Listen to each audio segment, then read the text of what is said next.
एक बड़ी कंपनी को स्टार्टिंग में किन किन प्रॉब्लम को फेस करना पड़ता है। इन्हीं चीज़ों के बारे में अमेरिकी फेमस एंटरप्रेन्योर एरिक राइस अपनी बुक द लीन स्टार्टअप में बात करते हैं। ऑथर इस बुक में किसी कंपनी की 3 कन्वेंशनल तरीकों की समस्या के बारे में बताते हैं। किसी कंपनी द्वारा प्रोडक्ट बनाना, फिर इन्वेस्टर्स से पैसा जुटाना, फिर उसके बाद प्रोडक्ट को मार्केट में लॉन्च कर दिया जाता है, लेकिन लोगों को पसंद ही नहीं आता। ये एक फर्म के लिए सबसे बड़ी प्रॉब्लम हो जाती है, जिसके कारण बड़ी बड़ी कंपनियां और बिजनेस डूब जाते हैं और इन्वेस्टर्स का पैसा भी वापस नहीं आता। इस बुक में ऑथर इन्हीं प्रॉब्लम और इनकी सॉल्यूशन के बारे में बात करते हैं, जिससे आज हम इन 7 पॉइंट के माध्यम से जानेंगे आखिर एक बिजनेस स्टार्ट करने और उनकी प्रॉब्लम को सॉल्व करने के प्रिंसिपल क्या होते हैं। आइए जानते हैं। नंबर 1, अपना MVP शुरू करें, जिसका मतलब होता है मिनिमम वाइबल प्रोडक्ट। जिसका मतलब ऑथर कहते हैं कि जब आपको मार्केट में उतरना है तो आप एक फुल फ्लेज्ड प्रोडक्ट लेके उतरे। जैसे कि अगर आप कोई सॉफ्टवेयर बनाते हो तो इसका मतलब ये नहीं कि आपको स्टार्टिंग में ही सारे फीचर दे देने हैं, बल्कि आपको सिर्फ बेसिक चीज़ों पे काम करना है और उन्हें ही कस्टमर को देना है। आइए इसे एक एग्जांपल के थ्रू समझते हैं। जैसे कि जब फेसबुक शुरू हुआ था उसमें कोई भी फीचर नहीं था, सिर्फ फ़ोटो को हॉट या नॉट रैंक करने का फीचर था। जैसे कि सारे फीचर हम आज देखते हैं, ये तो फेसबुक स्टार्टिंग में थे भी नहीं। लेकिन इसके बाद मार्क जुकरबर्ग को आइडिया लग गया था कि उनका आइडिया बहुत पॉपुलर हो सकता है, क्योंकि उस टाइम पे बहुत से स्टूडेंट फेसबुक का यूज़ करने लग गए थे। इसी वजह से मार्क जुकरबर्ग को अपना आइडिया को यूज़ करने का मौका मिल गया था। इसी तरह अगर आपके पास कोई आइडिया है तो उसे पहले बेसिक से शुरू करें और उसका बेसिक फॉर्म ही लॉन्च करके देखें, क्योंकि आपको कोई नहीं बता सकता कि लोगों को किस तरह का प्रोडक्ट चाहिए। ऐसा करने से आपको आइडिया लग जाएगी कि लोगों को कैसा प्रोडक्ट चाहिए, कौन सा प्रोडक्ट चाहिए। क्योंकि जब तक आप अपना प्रोडक्ट उनके सामने नहीं लाएंगे, आपको पता नहीं चलेगा कि लोगों को क्या चाहिए।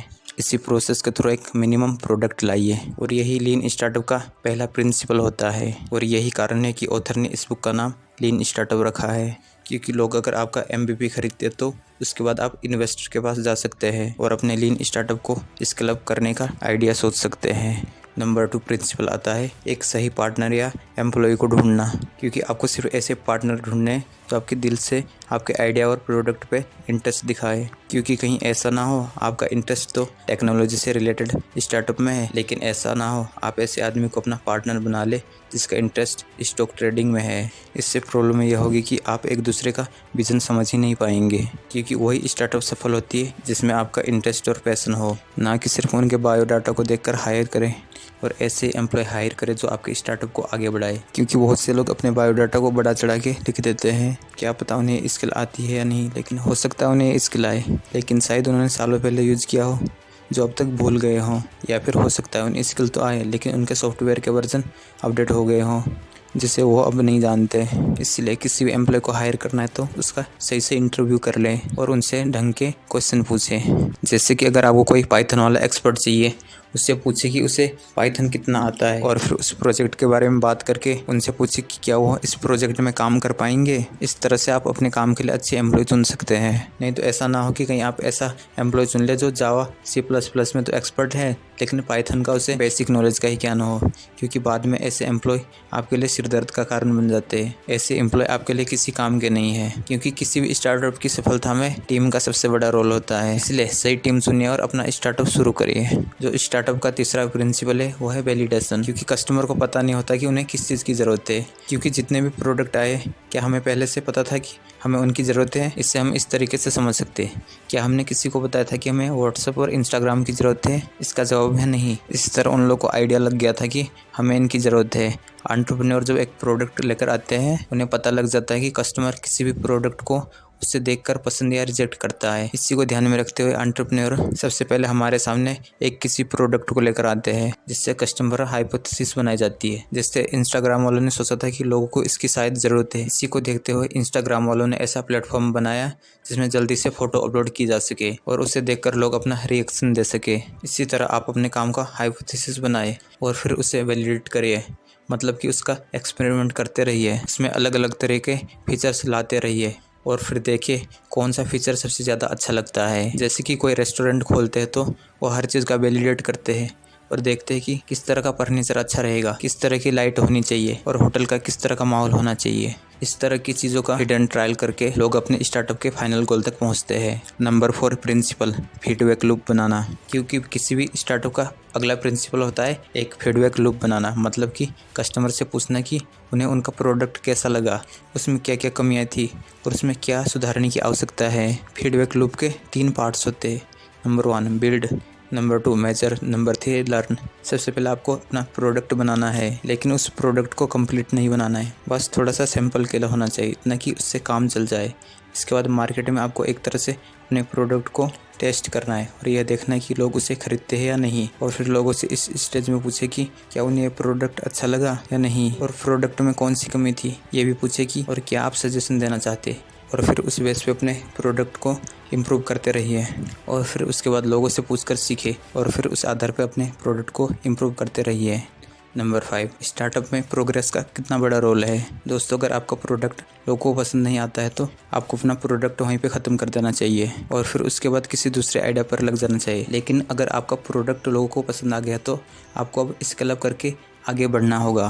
नंबर 6 स्टार्टअप को बड़ा करने में फंड और इन्वेस्टमेंट कैसे काम करेंगे। जैसे कि अगर आपका प्रोडक्ट कंप्लीट हो गया है तो अब आपको फंड की ज़रूरत पड़ेगी, क्योंकि अब उसे कंप्लीट करके उसमें सारे फीचर डालकर उसे लॉन्च करना होगा, जिससे कि अब आपका लीन स्टार्टअप रियल स्टार्टअप में कन्वर्ट हो जाएगा।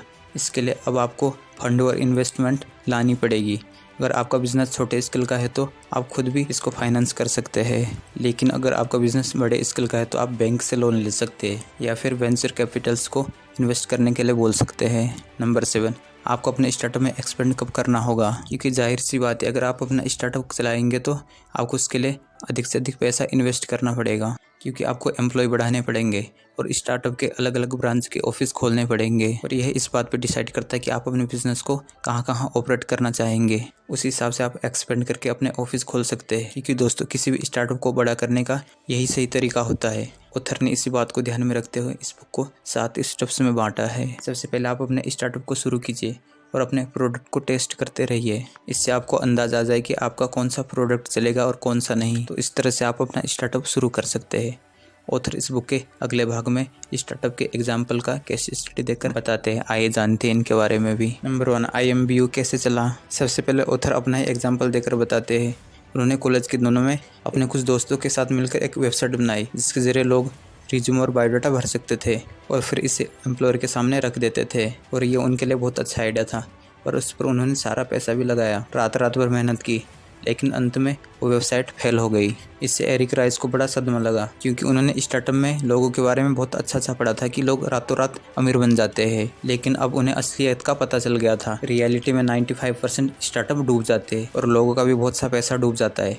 इसलिए एरिक राइस ने प्रॉब्लम को सॉल्व करने की सोची और उन्होंने एक नई कंपनी IMBU शुरू की, लेकिन इसका उन्होंने केवल इनिशियल वर्जन ही निकाला और इसमें केवल लोग अपना अवतार बना सकते थे और कुछ लोग लिख सकते थे। बस इन सिंपल फीचर के साथ उन्होंने इस प्रोडक्ट को मार्केट में लॉन्च कर दिया। इसमें ज़्यादा ना तो पैसा लगता था और ना ही टाइम।